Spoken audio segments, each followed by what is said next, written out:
Assalamualaikum warahmatullahi wabarakatuh. Saya Anugerah Sirajuddin Rizky dari kelas 10-2 SMA Negeri 1 Tanjung Pinang akan menceritakan atau menjelaskan Warren Buffett yang merupakan investor terbaik di dunia yang dijuluki Call of Omaha. Tujuan dari pembikinan video ini merupakan wujud dari pemenuhan tugas bahasa Indonesia yang telah diberikan oleh Bu Unitri.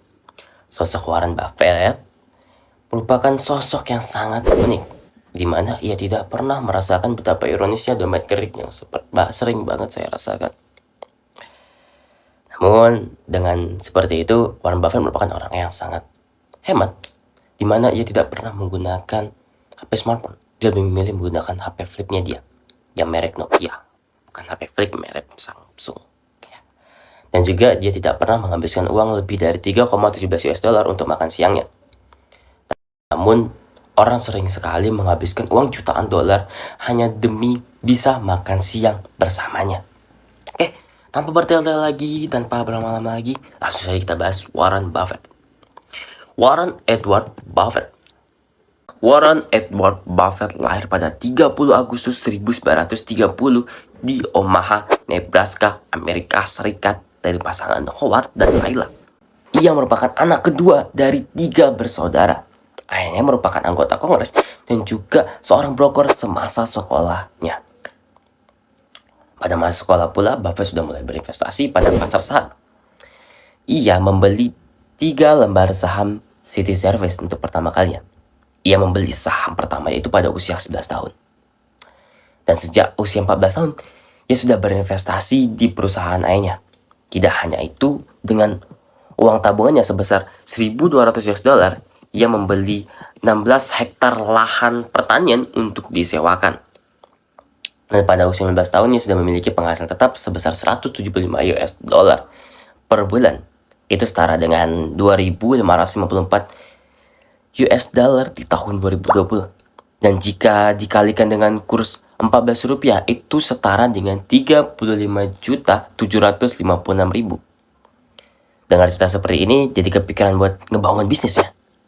Dan pada tahun 1947, Buffett lulus SMA dari SMA World Wilson. Di buku tahun itu dijelaskan bahwa Buffett sangat menyukai pelajaran matematika. Buffett sebenarnya ingin fokus pada pendidikan, cuman bapaknya selalu memaksa untuk fokus ke pendidikan yang tinggi.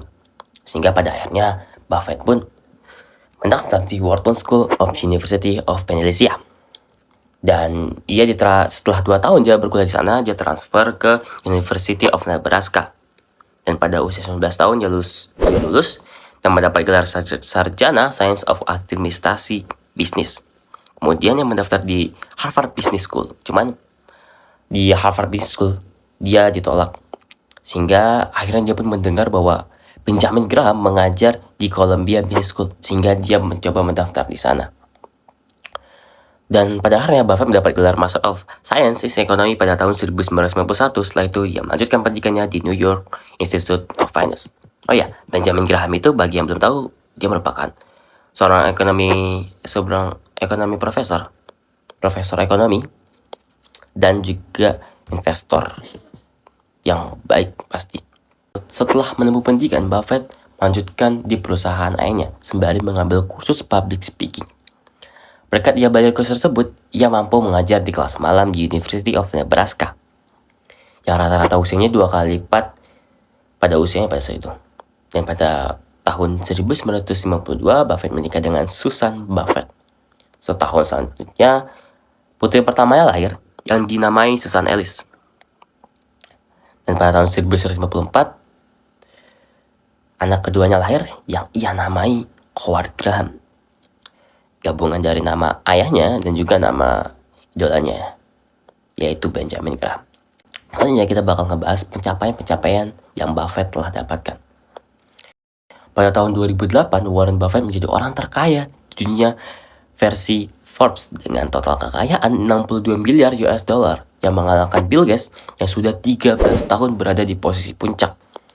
Dan pada tahun 2009, Buffett melakukan kesalahan yang sangat fatal pada investasinya, menyebabkan Buffett rugi miliaran dolar sehingga memaksanya harus memberikan posisi puncaknya kepada Bill Gates kembali, dan dia harus puas di posisi kedua.